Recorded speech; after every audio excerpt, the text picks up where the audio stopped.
Good morning সবাইকে। তো good morning বলতেও একটু খারাপ লাগছে, কেননা আজকে আমাদের এক আত্মীয়া আর কি মারা গেছে। রাত্রিবেলা আমাদের খবর দিয়েছে। তো সকালবেলা থেকে তোমাদের সঙ্গে ভিডিওটা শুরু করলাম। মানে ভিডিও আছে সেরকম কিছুই না, জাস্ট এটা জানানোর জন্যই আমি ভিডিওটা অন করেছিলাম, নাহলে আজকে আর কোনো ব্লগ করবো না। তো সকালবেলা উঠে মানে রাত্রিবেলায় খবর দিয়েছে আমার বর্গিতা, তো আমার দাদাভাইকে রাত্রিবেলায় খবর দিয়েছে, মানে অনেক রাত্রিবেলা আর কি, যেরকম মারা গেছে। এবার তখন আর মায়েদের জানানো হয়নি, মানে মা বাবা ঘুমিয়ে গেছিলো, তাই জন্য তোমাকে দাদা বললো যে সকালবেলা উঠে জানাবে, এখন রাত্রিবেলা বলতে হবে না, তাহলে আবার সারা রাত ঘুমাবে না, এই সমস্ত ইয়ে করবে। তো যার জন্য একটা কাকিমা মারা গেছে। তো কাকিমার কোনো ছেলে নেই, এক মেয়ে ছিল, মেয়ের বিয়েও হয়েছে অনেকটা দূরে, সেই মানে পাহাড়ি অঞ্চলে আর কি, কী যেন জায়গাটার নাম ভুলেও যাচ্ছি। যাই হোক, সুনেত্রা ও মনে হয় এসেছে, ওর মায়ের শরীরটা খারাপ করেছিল। আসলে সেরকম কিছুই না, সুগার ফল্ট করে বাথরুমে পড়ে গিয়েছিল, সেখান থেকে হসপিটালে ভর্তি করে, তারপর এরকম হলো। যাই হোক, তো আমাদের অসুচ পড়ে গেছে, মানে আমাদের আত্মীয়া হয়, মানে আমার দাদু শ্বশুরের দুই ভাই আর কি ওরা, মানে ওই জন্য তো আমাদের জ্ঞাতি, সেই কারণে। তো সকালবেলা উঠে মাকে বললাম, মা আবার বললো সব কাঁচা ধোয়া করতে হবে, যেহেতু অসুখ পড়ে গেছে, শুনলে করতে হয়। তো সব তরকারি টরকারি, ফ্রিজে মাছ ঠাছ ছিল, সব ফেলে টেলে দিলাম, দিয়ে তারপরে ঘর দৌড় সব মুছে নিয়েছি। এই যে এই রান্নাঘরটাও পরিষ্কার করে, বালতির জল টল ছিল সব এগুলো ফেলে দিয়ে আবার মেজে স্নান করে জল তুললাম। এই যে টুল সব মা ধুয়ে রেখে দিয়েছে, এখন রান্না বসাবো। আর রান্না তো আমাদের এখন কদিন নিরামিষ খেতে হবে। আর দেখো, ওই যে এখন রুটি করব। সকালে স্নান হয়ে গেছে, সকালবেলায় সব কিছু ধোয়া পোছা করে, মাও স্নান করে এখন ছাদে জামা কাপড় মেলতে গেল, আমি আগে স্নান করে নিয়েছি। আমার শরীরটাও খারাপ, তো তো কালকে বললাম যে আমার শরীরটা খারাপ হয়েছে পুজো দিয়ে আসার পর। তো আমি ওই জন্য আগে স্নান করে নিলাম, সব ঘর টর মুছি সব ফেলে ধুয়ে। আর এই যে এখন রুটি করবো। চলো তোমাদেরকে পরে আবার সবটা বলবো, এখন এইটুকুই জানানো হচ্ছিলো আমার। তো সকালবেলায় রুটি আর তার সাথে তরকারি করে রাখলাম আর কি, এই যে তরকারি করে রাখলাম। আর পিসিকেও দিলাম একটু খেতে, পিসিকে বললাম একটা রুটি খাও, কারণ পিসিরও ধরো ধোয়া পোছা করে নিচে গিয়ে আবার করবে, ওনারও তো কষ্ট, তো তাই জন্য বললাম একটা খাও রুটি। তারপরে খেয়ে গেল পিসি তরকারি দিয়ে রুটি। আর আমও কেটে রেখেছে মা। আর কি রান্না করবো ভেবে পাচ্ছি না। তো আগে যেরকম নিয়ম ছিল মানুষের মধ্যে, যে ওষুধ মানে সে হলুদ ছাড়া তেল ছাড়া, এখন তো সেরকম অতটা মানুষ মানে পারে না আর করেও না বলতে পারো। তো যাই হোক, এখন 10 দিনই আমাদের নিরামিষ খাওয়া হবে, মানে মাছ মাংস পেঁয়াজ রসুন ডিম এই সমস্ত ছাড়া এমনি নর্মাল সবজি, যে নিরামিষ খাওয়াটা আর কি, নিরামিষই খাবো। তো আজকে কি রান্না করবো ভেবে পাচ্ছি না, মানে কেউই নিরামিষ আমাদের একটা দিন হয়, তাই মানুষ খেতে পারে না। এখন কি করা যাবে, এখন যেহেতু একটা অঘটন ঘটে গেছে, তাই জন্য আজকে কি করব, এই যে এখন সবজি টবজি কেটেছি, সবজিও ঘরে যা ছিল, কুমড়ো আলু পটল এই সমস্ত দিয়ে কুমড়ো টুমড়ো দিয়ে খিচুড়ি বানাচ্ছি অল্প করে, ডাল বেশি দিচ্ছি না, কারণ মুগের ডালেও না প্রচণ্ড গ্যাস করে। তো এই যে এখন হচ্ছে গিয়ে ডাল ফুটছে, আর খিচুড়ি করব সব সবজি দিয়ে, আর করব বেগুনিটা এখন ভাজবো না, দুপুরবেলা ভেজে নেব গরম গরম, এখন ঠান্ডা হয়ে গেলে ভালো লাগবে না।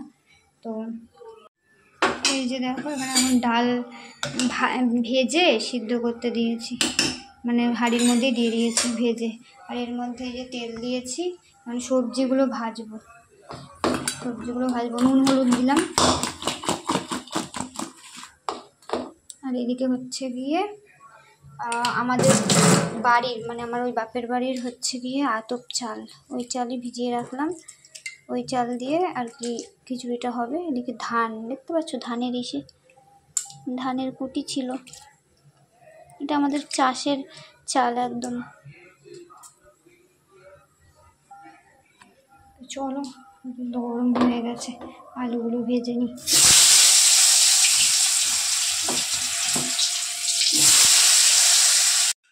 তো দেখো বন্ধুরা, এদিকে কিন্তু খিচুড়ি প্রায় হয়ে এসছে, এখন শুধু আরেকটু টানিয়ে নেব, আর ঘি দিয়ে নামিয়ে নিলেই কিন্তু হয়ে যাবে। আর এদিকে বেগুনি করব দুপুরবেলা, সেই কারণে কিন্তু বেগুনগুলো পাতলা করে কেটে রেখেছি দেখো। আর বেগুনি করলে না সবসময় আমরা গরম গরমই ভেজে খাই, যে যখন খাবো আর কি তখন আর কি ভেজে দেবো সবাইকে। তো দেখো, এদিকে এখন দুটো ভেজে দিচ্ছিলাম, তোমাদের দাদাভাই খেয়ে ডিউটিতে বেরোবে আর কি, ওই কারণে। আর ও বলছিল খাবে না, আমি তাও জোর করেই ভেজে দিচ্ছি। ওর না সবজি দিয়ে খিচুড়ি করলে ওর আর কিছুই লাগে না। তা যাই হোক, এখানে আমি দুটো ভেজে দিয়েছিলাম, তাও দুটো খাইনি, একটা খেয়ে গেছিলো। তো একটা খেয়ে গেছিলো, আমি দুটো ভেজে দিয়েছিলাম যদিও। তো আর যে বাকিগুলো রয়েছে সেগুলো আমরা দুপুরবেলা ভাজবো। মা বাবা যখন খাবে তখন ভেজে দেবো, আমিও যখন পরে খাবো তখন ভেজে নেবো। কারণ ঠান্ডা হয়ে গেলে যদি এগুলো আগে আগে ভেজে রাখি, ঠান্ডা হয়ে গেলে বেগুনি জিনিসগুলো খুব একটা ভালো লাগে না। তাই জন্য আমাদের বাড়িতে কিন্তু সবসময় বেগুনি আমি সব রেডি করে রাখি, বেসন টেসন মাখিয়ে যখন খাই দুপুরবেলা তখন ভেজে নিই। তো এখন তো আমাদের প্রায় 12-13 দিন মতো পুজো দেওয়া যাবে না। দেখো এখন কতগুলো ফুল ফুটেছে আজকে। এই জবা গাছটাতে, ছোট্ট জবা গাছটাতে কতগুলো ফুল ফুটেছে, প্রায় 7-8টা ফুল ফুটেছে। এত ভালো লাগছে দেখে, মানে গাছের মধ্যে যদি এরকম ফুটে থাকে না কি ভালো লাগে বলো। আর আমার তো সৌভাগ্য হয় না এরকমভাবে দেখার, কেননা আমি ঘুম থেকে ওঠার আগেই সব কিন্তু গাছ ফাঁকা হয়ে যায়। যেহেতু মাও তোলে, তারপরে নিচে দাদাও তোলে, তার আগে তো চুরি করতে চলে আসে লোকে। মানে যেগুলো রাস্তার ধারে গাছ, তো রাস্তার ধারে গাছগুলোর ফুল সত্যি কথা বলতে খুব কমই পাওয়া যায়। আর যেহেতু আমাদের এখনো অসুস্থ, তাই জন্য কেউ তুলছেও না, আর আমাদের বাড়িতেও তোলা হচ্ছে না। আর ফুলগুলো বেশ বড় বড়ও ফুটেছে আজকে। আর এর থেকে বড় জবা যেটা আমাদের রয়েছে সেটা একদম রাস্তার ধারে। দেখো এই জবা গাছটার বিশাল বড় বড় ফুল হয়, পুরো মানে আমার হাতের থেকেও মনে হয় বড়। যাই হোক, এই গাছগুলোতে কিন্তু এখনও ফুল আজকে রয়েছে, যেহেতু পুজো দেওয়া যাবে না, কি আর করা যাবে। ফুলগুলো দেখে খুব ভালো লাগলো, তাই তোমাদের সঙ্গে আসলাম নিচে একটু ভিডিওগুলো শেয়ার করব বলে। তো ছাদেও তো প্রচুর ফুল ফুটেছে, ছাদে তো ধরো সাদা জবা রয়েছে, ওগুলো ফুটেছে। যাই হোক, তো চলো, আমার তো মানে জবাগুলো দেখে এত ভালো লাগছিল, তো তোমাদের সঙ্গে না শেয়ার করে আর পারলাম না। যাই হোক, তো এবারে তো আর আমরা ষষ্ঠীতেও যেতে পারবো না। ভেবেছিলাম রোববারে ষষ্ঠী, শনিবার দিন রাত্রিবেলা আমরা যাব, কিন্তু সেটাও আর হবে না। কি করা যাবে বলো, একটা অঘটন ঘটে গেছে। সবসময় মানে সময় তো ঠিক থাকে না, তাই না বলো। যাই হোক, তো চলো তোমার সঙ্গে পরে কথা বলছি। এদিকে দুপুরবেলা খেতে বসে গেছিলাম, সবার খাওয়া দাওয়া কমপ্লিট হয়ে গেছে। আর লাস্টে না বেসন ছিল অল্প একটুখানি, তাই জন্য দেখো বেগুনিগুলো কেমন ছাড়া ছাড়া হয়েছে, ঠিক মতো ভাজা হয়নি। আর প্রত্যেকবার এটাই হয়, মানে আমারটা যেহেতু আমি লাস্টে ভাজি, তো বেসন অল্প হয়ে যায়, তখন আর ভালো হয় না। যাই হোক, তো দেখো এদিকে আমার নখটার কি অবস্থা, আমার নখটা ভেঙে গেছে কীরকমভাবে। আর এটা তুলতে যাচ্ছি যে লাগছে ও, জানো তো, কিন্তু আবার না তুললেও খোঁচা খাচ্ছি, কিছুতে বেঁধে যাচ্ছে, এরকম হচ্ছে। দেখো কতটা কিভাবে মানে উঠে গেছে। যাই হোক, এটাকে এখন তুলতে হবে, তোলার ব্যবস্থা করতে হবে। আর চলো, আজকের ভিডিওটা আর কি বেশি আর বাড়াচ্ছি না, কি আর বলবো, মানে কিছু মানে কি করব ভিডিও কিছুই বুঝতে পারছি না। যেহেতু এমন অবস্থায় কি ভিডিও, রান্নার ভিডিও সেরকম কিছু করতে পারবো না, কারণ সব আমাদের এখন নিরামিষ চলবে। যাই হোক, দেখো এখন এই যে উঠে গেল নখটা, আমি তোমাদেরকে এই যে দেখালাম। তো দেখো রাত্রিবেলা এই যে আমার বড়মশাই এসছে বাড়িতে, আর নিয়ে এসছে সকালবেলা বাবা নিয়ে এসছে আম, ওই দেখো দেখালাম তোমাদের, মানে ছিল। আর এইগুলো আবার এখন তোমাদের দাদাভাই নিয়ে এসছে আম। মানে আমাদের বাড়িতে এখন আমের ছড়াছড়ি, মানে প্রত্যেক দিনই বলতে পারো, একদিন দুদিন অন্তর অন্তর আমার বড়মশাই ডিউটি থেকে ফেরার পথে আম কিনে আনে।